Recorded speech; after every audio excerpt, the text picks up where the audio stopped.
Wala na, nagkakaidigong na. Tingnan mo. O tama yun, kasi si Martin wala naman. Nagkakaidigong na. Si Bongbong na ang sunod. Tama yun. Eh, si Martin yung talagang mautak na marunong magmaniobra ng Congress eh. Ngayon, baka si Charis.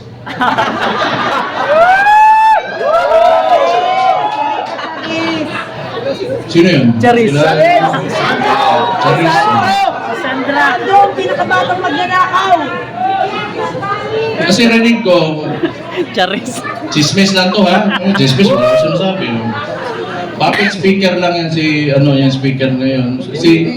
Hindi ko lang alam sino yan, Charis. Basta narinig ko, Charis daw. Atay. Patay na po! Wala ko niya. Patay na po! Basta nagsalita na ako. Yun yung nasa puso ko, yun ang nasa isipan ko. Kung maniwala kayo, okay. Hindi kayo maniwala, okay lang din. Hindi ko maniwala tayo dito lahat, nabangag talaga yung gago nasa taas. Sobra pa pagkabangan! Alam nyo na anong gawin nyo. Ilagay natin ang Vice Presidente sa 2028 na Pangulo natin. Ito lang, yung mga nananawagan na gusto natin ng radical, yung revolutionary movement. Gusto nyo? Sumama kayo kay Leandro Libiste. Kayo daw. Hindi, kilala ko yan noon pa. Kilala ko si Leandro. Pumunta yan ng Davao, nagbigay yan ng mga solar panels sa isang indigenous community doon sa Davao City. Matagal na. So, may yan sa CSR na ginawa doon. Kaya mabait yan na bata. Mas matanda ako ng konti eh.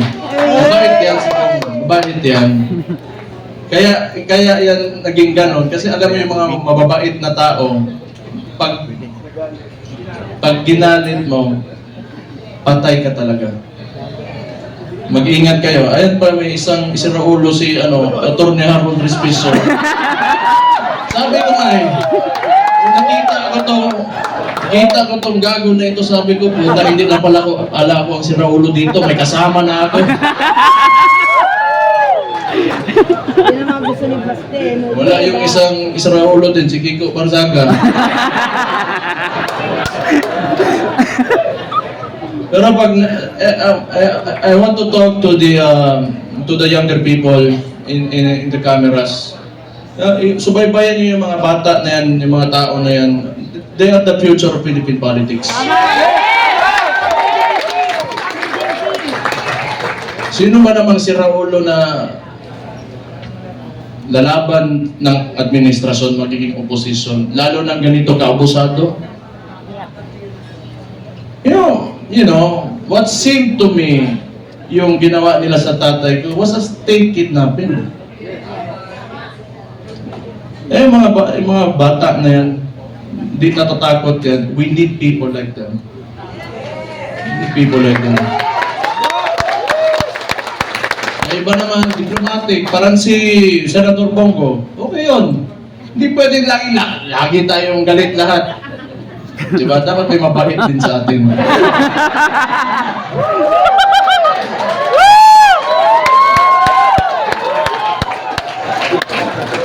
Hindi, good nature na tao si Senator Bongo. So,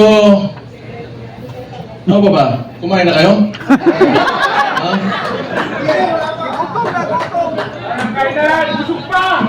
So sige.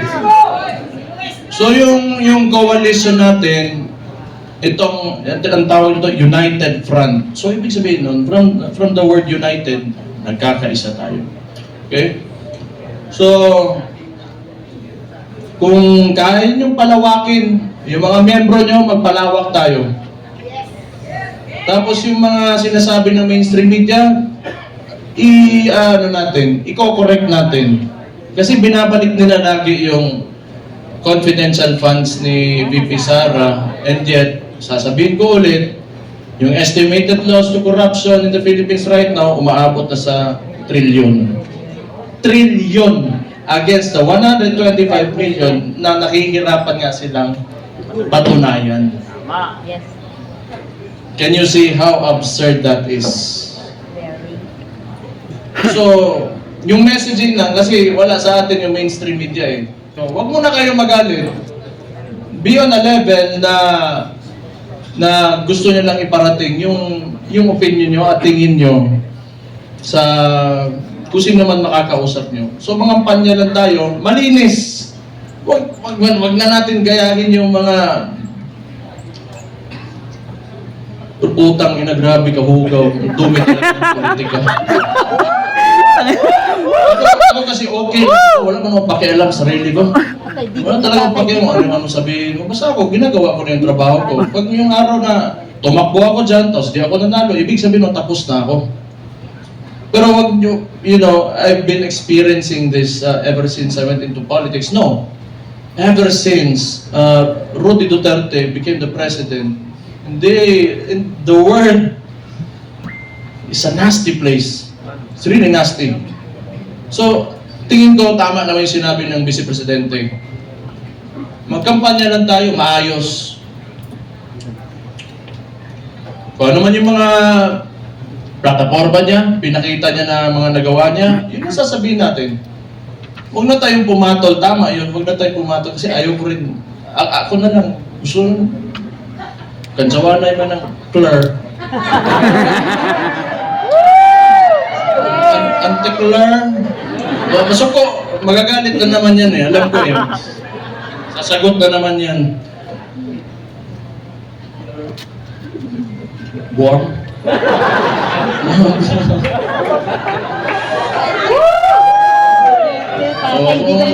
Kung value sila, value din ako. Ganun lang naman. Pero alam mo, yung observation ko lang, this is only my observation.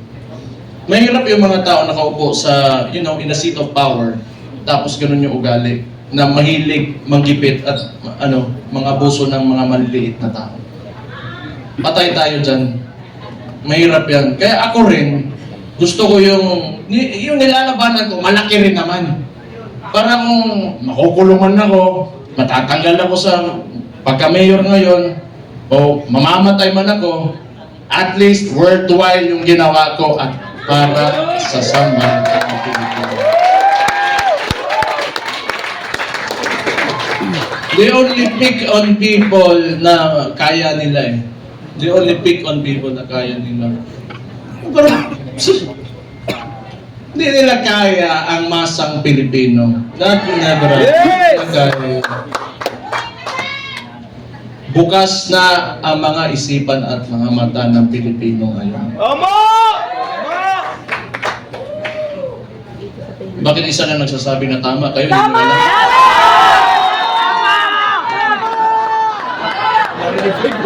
Energy level 10 nga daw eh. Not following instructions.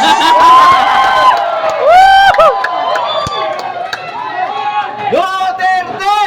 Duterte! Duterte! Duterte! Duterte! Duterte! Kayo, nilalagay nyo talaga ko sa alanganin. Okay lang. Okay ra na. Alam niyo, yung tumakbo, yung tatakbo din yung tatay ko.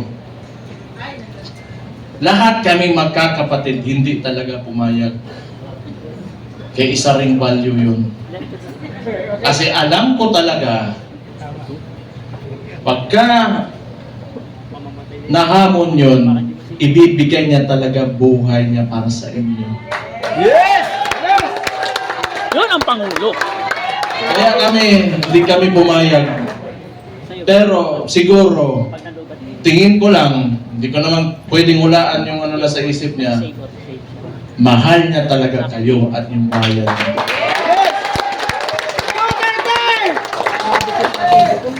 Kaya ngayon, pagka pumupunta ako ng Netherlands doon sa detention unit, kinakausap ko, can never imagine someone would, you know, like an actual individual in front of me that would actually give away his freedom and his life for his country.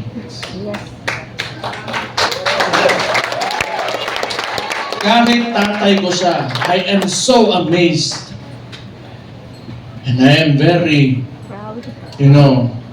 honored that he is my father. Yes. Duterte! Duterte! Duterte! Duterte! Sa oras ba yun? Isang oras pa, Mayor! Duterte! Luzon, Visayas, at Mindanao! Basta, kung may problema, we have to communicate with each other. Okay? Let's just be friends, lahat tayo. Huwag tayo mag-away-away. Andito ang PDP, andito ang Reform PH, and Reforma, andito ang MAISO, and hindi ko na mababanggit yung lahat ng parallel groups, Reforma Pilipinas. Magkaisa tayong lahat. It's time to move. Move with positivity and optimism. Let go of yourselves. Give your all for the country. Lahat na gagawin natin, hindi para sa atin, kundi para sa bayan natin. Let's make this happen. 2 taon, 2028 na. Kaya natin to. Kayang-kaya. The surveys Dapat itong taon na lang! the surveys are telling. So we just have to push harder. Push harder. Huwag kayong titigil. And always remember, pagka you are facing adversity, hindi kayo nag-iisa. Ako si Mayor Sebastian Duterte ng Davao City, kasama nyo. Magandang hapon sa inyo lahat. Mabuhay kayo. Duterte! Duterte! Duterte! Ang Pilipinas! Mabuhay si Vice President Inday Sara Duterte! Duterte! Maraming salamat and God bless you all. Alright, thank you so much, Mayor Baste Duterte! Maraming Mayor, may we request you to please take the middle seat. Grabe, the weight of his words is simply amazing. Okay.